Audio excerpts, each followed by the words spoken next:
como os processos e cultura da indústria precisam se adaptar e o que avaliar para desenvolver um e-commerce D2C. Falamos bastante de D2C. Então, para falar sobre desafios de desenvolver um e-commerce e a digitalização para a indústria, eu vou convidar ela, que tem MBA em Marketing pela Herald World University, lá em Londres, com mais de 12 anos de experiência nas áreas de marketing, relacionamento com o cliente, inovação, e-commerce e transformação digital. Parte de sua carreira com atuação no segmento de fidelidade e incentivos, com passagem por empresas como LTM, Múltiplos e Smiles, atuando principalmente nas áreas de e-commerce e varejo, tendo implementado a loja online da LG Brasil e coparticipando na implementação das subsidiárias da LG aqui na América Latina. Convido a Aline Machado, gerente de e-commerce da LG Electrics, para o palco. Aline, bem-vinda. Bem-vinda, Aline.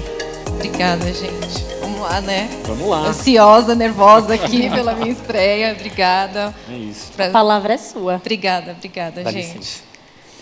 Bom dia aí a todo mundo.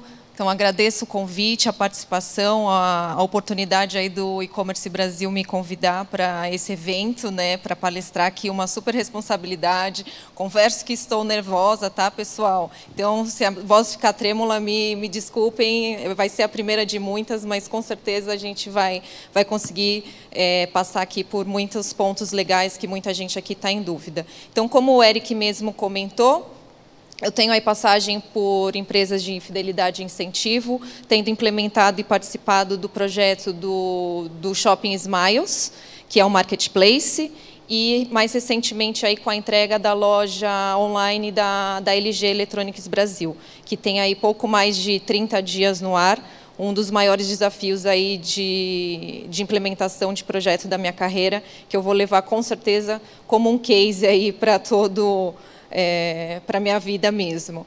Então, hoje aqui eu venho trazer para vocês um pouquinho de tudo isso que eu tenho vivido e o que eu acho que muitos de vocês também têm passado. Quais são os desafios para a gente implementar um e-commerce dentro da indústria e em qualquer outro segmento, que eu acho que implementar o e-commerce, ele não é só um desafio para uma indústria, mas sim para todo e qualquer segmento. Uns mais fáceis, outros mais difíceis, mas, enfim, existe sempre o seu desafio aí na hora da gente fazer essa implementação. Então, a gente vai passar aqui por alguns pontos. Venho trazer aí, como todo mundo fala muito, né, os pontos críticos, o que a gente tem que levar em consideração em primeiro lugar. Vem muitas dúvidas na cabeça do que tem que fazer, por onde que eu começo, quem que realmente vai ser engajado.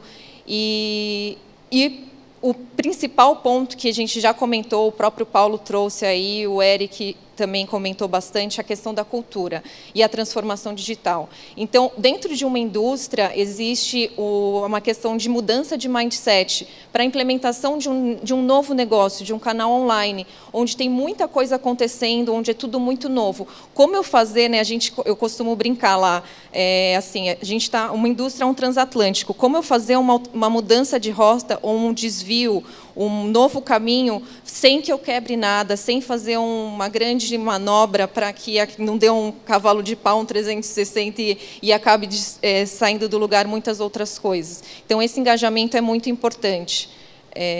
A questão da indústria versus o canal, que também é outro ponto super bem discutido e debatido. Como evitar esse conflito? Como fazer com que o varejo ou o distribuidor não se sinta ameaçado com a entrada da indústria no canal, no varejo ou na venda online. Na minha opinião, eu acho que, como o Paulo mesmo também comentou, é complementar, ele ajuda a essa definição de preço, a questão de produtos, quem que tem que brigar com o quê. Então, e hoje em dia também o varejo ele está muito mais preocupado com o aumento de portfólio, com diversidade, com a entrega na experiência do cliente na logística. Então, são complementares, é só fazer tudo a quatro mãos, numa parceria que, obviamente, a harmonia vai prevalecer. Um outro ponto que é muito, muito importante, que para mim, pessoalmente, foi o maior desafio dentro dessa implementação, que é a questão de sistemas. A gente sabe que para implementar um negócio online, um novo projeto tecnológico, a gente fala muito sistemas, integração e ERP. Quando fala ERP, todo mundo se arrepia, dá 3 pulos para trás, fala, meu Deus, não vamos falar disso. A questão de sistema de logística, de emissão de nota.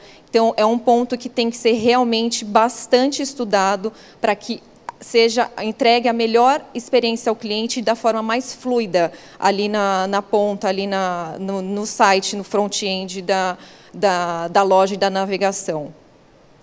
A questão dos impostos, que aqui, né, no Brasil a gente sabe o tamanho, a complexidade de tudo isso.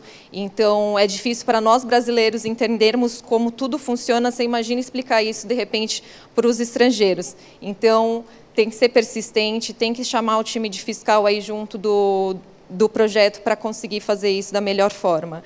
A outra dúvida, internalizar ou terceirizar essa operação?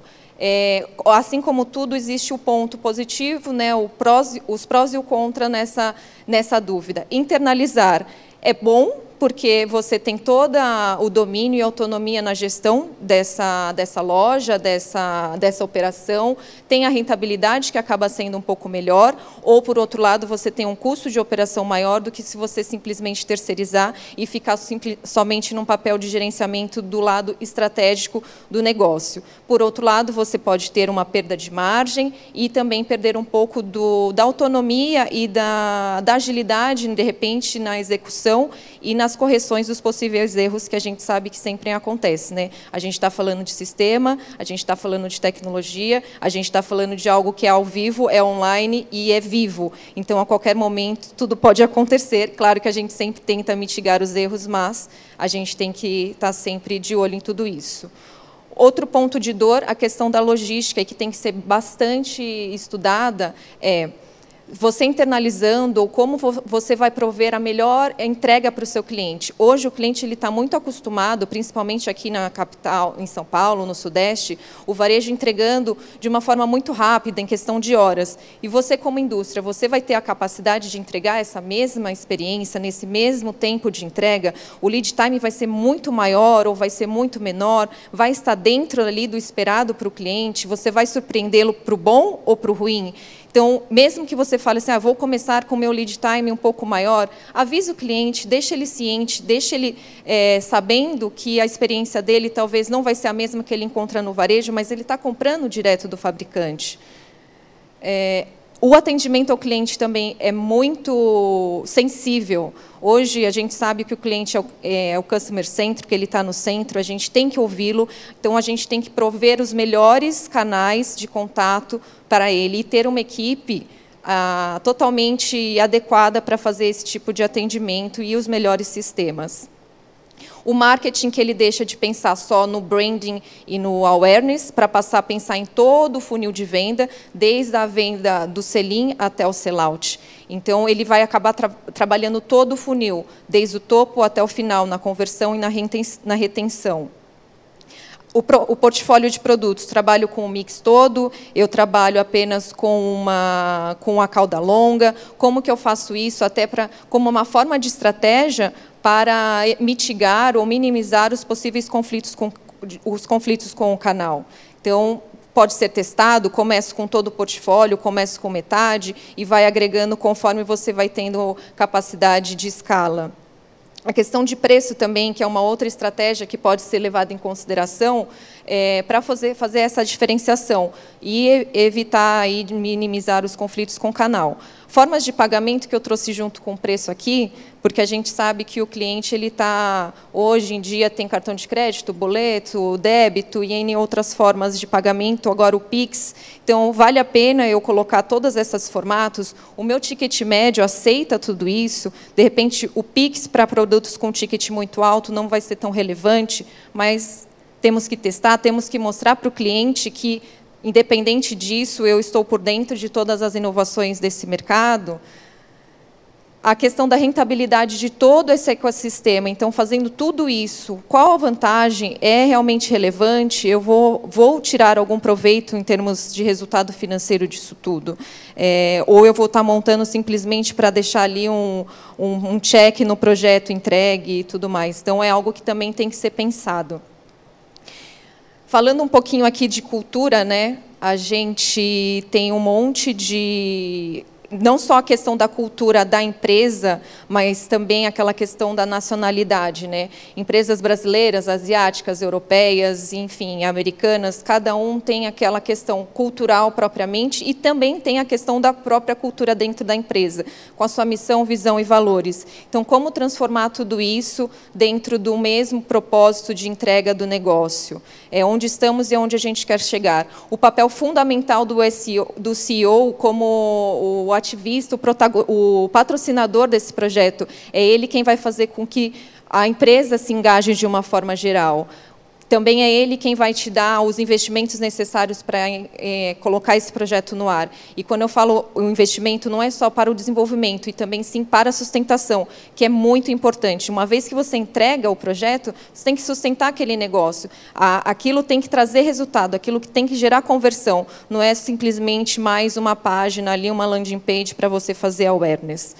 O legado de todos esses sistemas que tem dentro de casa, tudo que você tem ali em termos de conhecimento e base histórica de dados, em termos de venda ou até mesmo de projetos. Fazer um benchmarking, não só com empresas do seu segmento de atuação, mas também com de outros segmentos que podem te dar muito insight com relação a isso e que podem fazer muita diferença no potencial do seu negócio.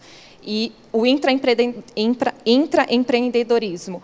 Por que eu trouxe isso daqui? Porque o líder desse projeto, gente, ele tem que vestir a camisa, ele tem que ter o senso de dono, ele tem que ir lá e se sentir que ele é parte daquilo e que aquilo tem que dar certo. O resultado só depende dele para fazer permear por todas as áreas que estarão envolvidas nesse projeto. Então, ele tem que trazer todo o time junto ali com o CEO para dentro dessa mesma jornada. E lembrando que indústria não é varejo. Então, por mais que se fale em conflito de canal, o poder de escala da indústria ele vai ser muito menor do que o poder de escala do que é hoje o varejo. Então, vamos tentar tirar um pouquinho esse estigma aí desse conflito de canal. Entrando aqui um pouquinho no tático, pessoal, como que a gente traz o trade para dentro desse negócio todo? Ele vai ser o maior aliado na hora da gente fazer a sustentação do negócio, porque é ele quem está com toda a estratégia de ações dentro do canal. Então, ele tem a informação do que está sendo trabalhado no canal e o que a gente pode fazer isso dentro da loja online. Eu vou fazer a mesma campanha, eu vou fazer uma campanha diferente, com isso eu faço um diferencial de preço, eu faço um diferencial de produto, e eu aproveito a verba que está sendo utilizada dentro daquela campanha para trazer tráfego e conversão para a própria loja, e também eu aproveito isso dentro do awareness. Então, o trade ele vai ser um dos maiores aliados aí dentro de todo esse ecossistema. Falando também aqui de tático, as estratégias de marketing, a gente tem quais os canais que a gente vai trabalhar e qual a verba que vai ser aplicada dentro de todo um alinhamento estratégico que vai ter que estar super alinhado. Um ponto muito interessante que eu acho aqui nessa frente de marketing é que, do ponto de vista de marketing de indústria, o marketing ele deixa de trabalhar só com branding, só com lançamento de produto, só com awareness, só com a divulgação da marca, do institucional, e ele passa a trabalhar, como eu disse lá no início, em todo o funil, desde o início de criar o awareness, de saber quem é o cliente, de qual é o canal que eu vou entrar para criar esse awareness, e também o meio do funil, que é a consideração, para que ele depois faça a conversão dentro da minha própria loja. Então, eu consigo ter o controle de ponta a ponta de toda essa campanha. Eu não faço um plano de mídia pela metade, entrego a outra metade para o varejo. Não, eu consigo trabalhar isso tudo dentro de casa. E aí, também trabalhando a retenção do cliente. Aqui um ponto que eu trago, que eu reforço bastante, que eu destaco, é a questão do CRM. Ixi, vamos voltar aqui. é o CRM. Dentro de todos os canais de mídia que a gente tem trabalhado, que sempre o cliente tem que estar no centro, os outros canais a gente já trabalhava mesmo só para fazer a divulgação de marca. E quando a gente se trata e tem uma loja, a gente trabalha muito o CRM, ou seja, o relacionamento. Eu sei quem é o meu cliente, eu vou fazer a clusterização da forma correta, eu sei exatamente quem ele é. Não é um achismo com base no que o varejo me deu de informação ou em estudos de mercado baseado em outros segmentos. Não, eu estou falando do meu cliente, eu estou falando da minha segmentação. Então, o CRM ele tem que ser muito bem trabalhado, muito bem estruturado, que é o seu cliente comprando diretamente de você. Então, ele está te dando esse voto de confiança, falando assim, ó, eu estou confiando, eu vou comprar de você, e eu sei que você vai manter um bom relacionamento comigo, que a gente vai se dar bem nessa história. E como que eu faço a aplicação de tudo isso dentro, né, desse... Como que eu começo toda essa questão aí de montar a loja, de desenvolver esse projeto? Então, eu defini bem a estratégia, o que eu vou querer com isso, onde eu vou querer chegar, eu vou montar a loja só para montar, só para dar um check ali na to-do list, só para dizer para o global que eu entreguei o projeto e deixar isso de lado. Então, é realmente trazer esse projeto para dentro de casa e fazer com que ele traga o resultado esperado e seja ali realmente a menina dos olhos dos melhores percentuais de resultado, o melhor cliente dentro da empresa. Mapear bem o mercado, saber quem são os seus competidores e também outros segmentos. Não só, se eu estou na indústria de eletrônico, eu vou olhar só quem vende eletrônico? Não, eu vou olhar quem vende roupa também, eu vou olhar quem vende serviços, porque as dores deles também podem ser que um dia sejam as minhas. No caso, por exemplo, como eu mencionei agora, de roupas, de logística reversa, onde tem muita troca, muita devolução, como que eu vou trazer esses ensinamentos para dentro do meu negócio? É muito importante ser avaliado isso também. Então, e pensar num diferencial, para justamente poder fazer evitar esse conflito do canal. Se o varejo, o distribuidor, ele já trabalha sempre da mesma forma e ele tem pouca área de atuação, porque, afinal de contas, ele só vende o seu produto, o que você pode agregar a isso? Que tipo de serviço a mais você pode dar a ele? Ou experiência dentro da sua loja? E construa um time bem conciso, pessoal. É importante que tenha um time muito bem formado para fazer a entrega e a sustentação dessa loja. Tem que ter pessoas que conheçam de e-commerce, que saibam o que é o mercado online, para ajudar a fazer com que permeiem todas as outras áreas da companhia. Como eu falei, é um projeto que ele engloba todas as áreas. Independente se você tem uma operação internalizada ou não, todo mundo tem que estar engajado. Então, é o marketing, o trade, é a transformação digital e vendas ou novos negócios. Embaixo de qual desses departamentos vai estar a loja? Vai ser de marketing? Vai ser de vendas? Cada empresa vai ter a sua definição. Eu sugiro que seja vendas, porque, no final do dia, a gente tem que vender, a gente vai olhar a conversão. Então, vendas e novos negócios é quem vai poder te dar esse apoio de realmente ter ali o sangue nos olhos para poder vender e trazer o resultado para dentro da companhia. E, diante de tudo isso, né, beleza, a gente passou todo esse perrengue aí de implementar a loja, de todos os desafios que têm que ser colocados no ar. O que eu ganho com tudo isso? Recentemente, eu tive num curso do Retail Experience da Ace Cortex e foi uma pergunta que foi lançada lá num dos fóruns de discussão que a gente teve. E, dentro de N outras vantagens, eu elenquei aqui, para mim, as principais e que eu acredito muito. Porque eu sou uma pessoa militante dessa causa de loja online, de e-commerce. Eu vou bater, eu acredito no potencial disso para todo e qualquer segmento. Sou super suspeita, tenho verdadeira paixão de trabalhar com isso. E eu sou suspeita para dizer que tem alguma desvantagem. Eu só vejo até agora as vantagens. Então, as principais dela é a evolução disso como marca e o seu produto. Porque, através de todas essas informações de venda, os dados ali que você vai ter através desse canal, você vai conseguir trazer isso não só como uma questão de CRM, você também pode atrelar isso ao desenvolvimento dos seus novos produtos. No caso de empresas multinacionais, talvez você tenha que fazer a importação de muitos produtos, tem muito produto lá fora que você não tem aqui dentro, então isso vai te ajudar a falar assim, poxa, eu posso tentar trazer aquele lá porque eu já tenho a informação de que os meus clientes aqui têm uma certa inclinação a esse tipo de tecnologia e a esse tipo de produto. Eu não simplesmente vou trazer, testar e, de repente, gastar um dinheiro meio desnecessário ou sem muito embasamento.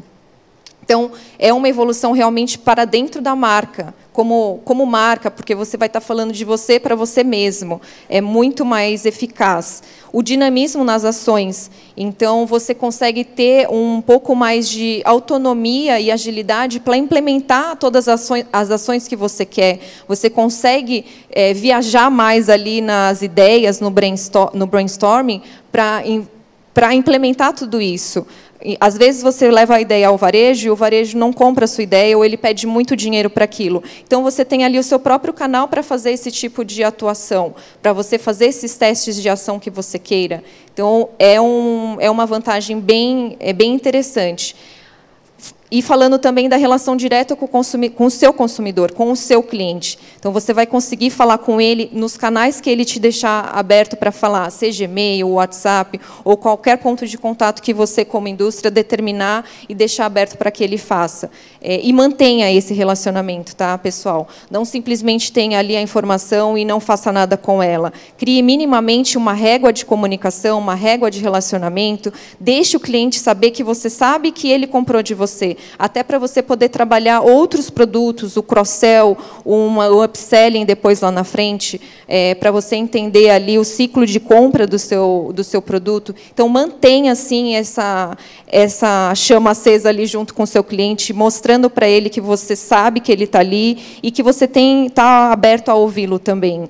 Uma outra questão é o conhecimento sobre o consumidor, que é, de novo, isso. Você sabe quem ele é, você sabe de onde ele é, você sabe em quanto tempo ele compra aquele seu produto, qual produto ele comprou, você consegue oferecer para ele ali depois um mix de carrinho melhor ou um outro produto. Se ele comprou uma geladeira, ele pode comprar um fogão, ele pode comprar um micro-ondas, você pode ofertar outros produtos que façam parte ali de uma cesta dentro do que você vende na loja.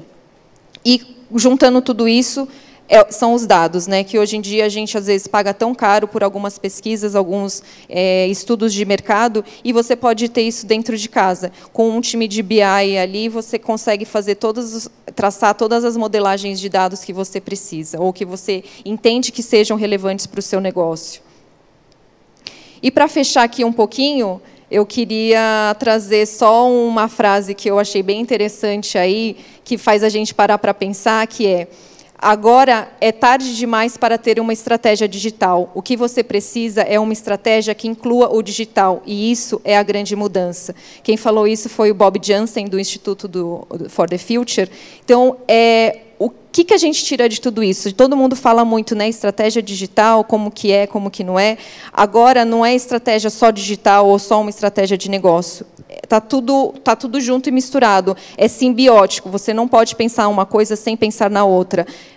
Os negócios hoje, eles já são digitais, mesmo para a indústria, que a gente pensa, como uma indústria é digital? Ela tem que ser digital, seja no produto, seja no canal de venda e na experiência que ela entrega ao cliente. E, claro, que a gente está tudo no mesmo barco, né, pessoal? Então, a gente vai enfrentar grandes tempestades, mas vai todo mundo sobreviver, como é o caso aí que a gente tem passado pela essa pandemia. Acho que está quase acabando ou não, mas são grandes lições que a gente vem aprendendo, e que faz com que o negócio simplesmente só evolua. E, para finalizar, mais uma vez, agradeço. Aqui estão os meus contatos. Podem ficar à vontade para me acionar, para me adicionar aí no LinkedIn. Sou super aberta, gosto de ter essas discussões, de falar, da gente trocar ideias. Então, vou estar aqui presencialmente, justamente para aproveitar essa oportunidade da gente estar aqui. Então, podemos conversar bastante. Muito obrigada mais uma vez, pessoal. Tenham um bom dia de evento.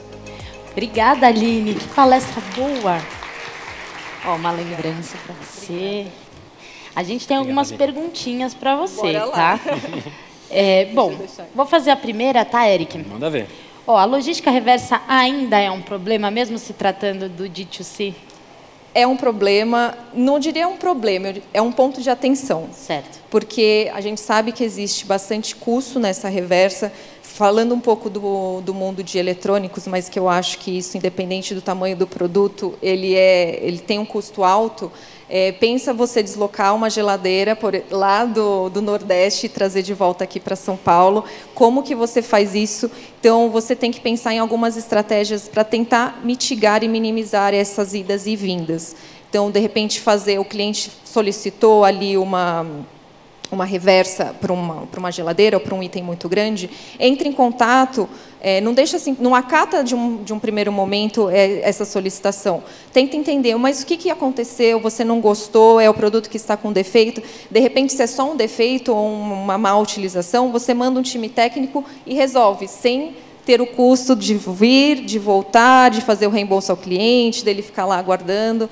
Então, tem que prestar atenção no seu segmento de como que você consegue melhorar essa experiência. Eles falam, né, as pessoas que vendem coisas grandes, justamente esse exemplo da geladeira é perfeito, que quando você tem uma transportadora para fazer a entrega, a que retira é outra, né? Então, justamente, aí há o conflito, há esse gargalo, mas gostei das dicas, eu acho que vão ser super válidas. Eric, fica à vontade. E Aline, tudo bem? Tudo bom. Vamos lá. Você abriu a sua palestra falando sobre transatlântico. Eu gosto muito disso, porque quando a gente fala de uma multinacional, é realmente isso, né? E a gente sabe os processos burocráticos que isso envolve, e a gente também tem diferente de você ser uma empresa menor, você nascer no digital já, é muito mais fácil você abrir um e-commerce. Queria que você trouxesse um pouquinho algumas dicas que você pode dar para quem entende que, você falou muito bem no final, que a pessoa entra, às vezes, para fazer só o e-commerce como um projeto, mas o e-commerce é uma coisa contínua.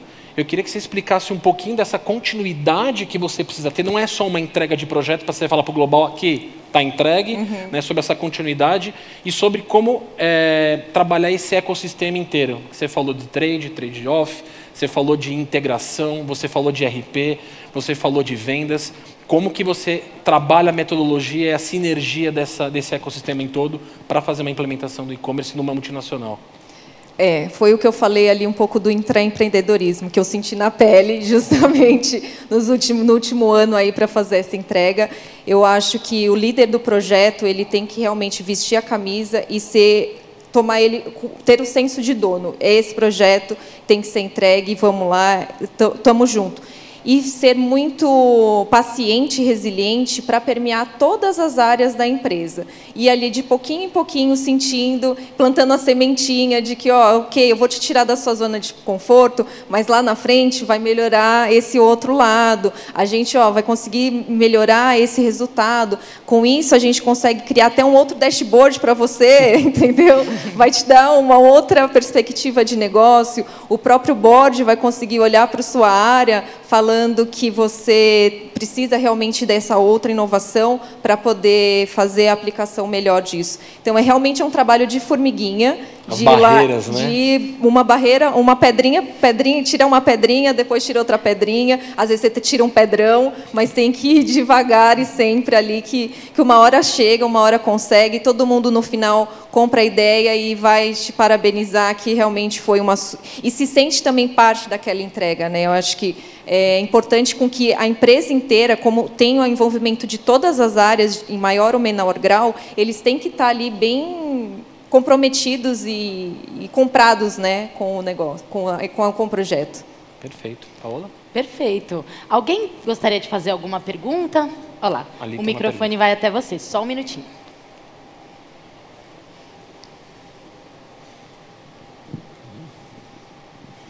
Olá, tudo bem? Meu nome Olá. é Baidir. Eu trabalho numa indústria de sacolas, né? Sacolas de shopping. A minha empresa é uma das maiores do Brasil, talvez a maior.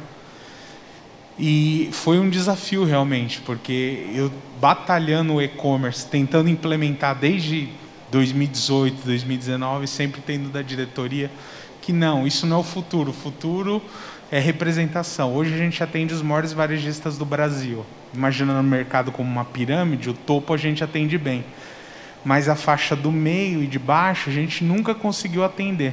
Aí veio uma pandemia, aí falaram, olha, Baidir, toca o pau aí nesse e-commerce, vamos ver no que dá. Então, eu tirei da inércia hoje um negócio que fatura R$500 mil por mês, ainda é pouco perto do que a empresa fatura, mas algumas coisas que você disse aí da dificuldade interna na indústria é muito grande. E o e-commerce, aí vem a minha pergunta, você acha que para outras indústrias que estão começando, talvez seja até muito mais fluido rodar um projeto de e-commerce quase como uma empresa dentro da empresa, do que instituir essa cultura de que todos os departamentos têm que se engajar e fazer pelo e-commerce? Porque, olha, é uma dificuldade quase que empurrar uma carreta, porque assim, o e-commerce ele precisa ser muito fluido, e a gente, pessoalmente, a gente encontra essa dificuldade interna na indústria de todo mundo estar engajado e fazer rodar o e-commerce, e a gente percebe que se rodasse quase como uma empresa dentro da empresa, seria muito mais fluido. E o que você pensa sobre isso? Eu acredito que, assim, uma empresa dentro da empresa, de uma certa forma, você vai também enfrentar os mesmos desafios, porque você vai ter que ter todos os departamentos também envolvidos para fazer aquela entrega. Então, tem que entender dentro do seu negócio, dentro do seu dia a dia ali, o que realmente faz mais sentido. Se você, na sua visão, entende que criar essa empresa seria um pouco mais fácil. De repente, sim. Eu, no meu ponto de vista aqui, com a minha experiência que eu tive, já não seria. Seria ainda mais complicado, porque tem toda uma questão de segurança de informação, de segurança de dados que você não pode abrir. Então, tem que realmente entender. Às vezes, vale mais a pena lhe dar aquela sofrida fazendo dentro de casa e ultrapassando, quebrando essas barreiras, com o time que já existe, porque ele tem um conhecimento realmente de todo o processo, né? Enfim, tem o histórico de tudo, do que você ter que contar para novas pessoas como que tudo acontece e tentar fazer com que essas novas pessoas absorvam um pouco da sua cultura. Porque, para quebrar essas barreiras que o Eric aqui pediu, comentou, eu acho que você tem que ter um pouco desse, dentro de você, a cultura da empresa e saber assim, ok, aqui eu consigo pressionar mais, aqui eu consigo puxar mais, que eu sei que uma hora vai ceder, aqui não adianta eu continuar batendo, que daqui não vou passar. Então, é mais fácil, de repente, você trabalhar tudo dentro de casa. É isso aí. Muito obrigada pela sua participação. Se alguém quiser falar alguma coisa também, último minuto antes da próxima palestra. Aproveitem. Olha lá. Aí, ó.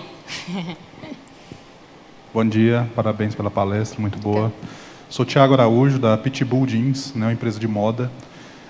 Nós temos uma dificuldade, que é quando a gente tenta fazer a captação de lead para o B2C, né, é mais simples, né, no marketing digital, porque eu estou em busca do cliente final, né, o cliente que quer o meu produto.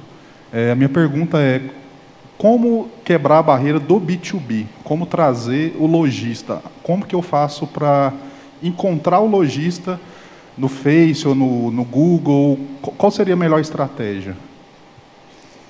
Bom, Thiago, bom dia.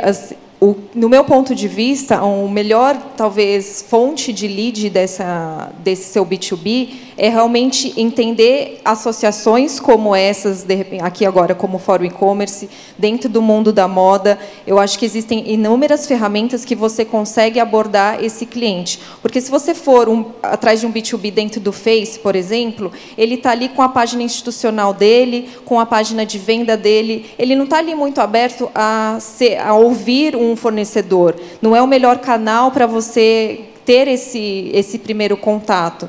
Então, claro que você consegue mapear ali quem são esses seus potenciais clientes e, fora dessas redes, você trabalha ali uma melhor abordagem, uma outra forma de contato com eles, com o seu time de vendas, com o seu time de prospecção, com o seu time de rua. Muito obrigada pela participação. Aline, obrigada pela presença, gente, pela palestra, por responder tantas perguntas. Volte sempre, aproveite o evento. Estou à disposição. Obrigada, gente. Aproveitem. Obrigado.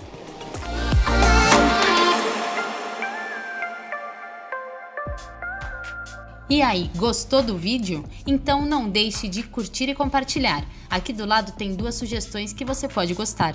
Até a próxima!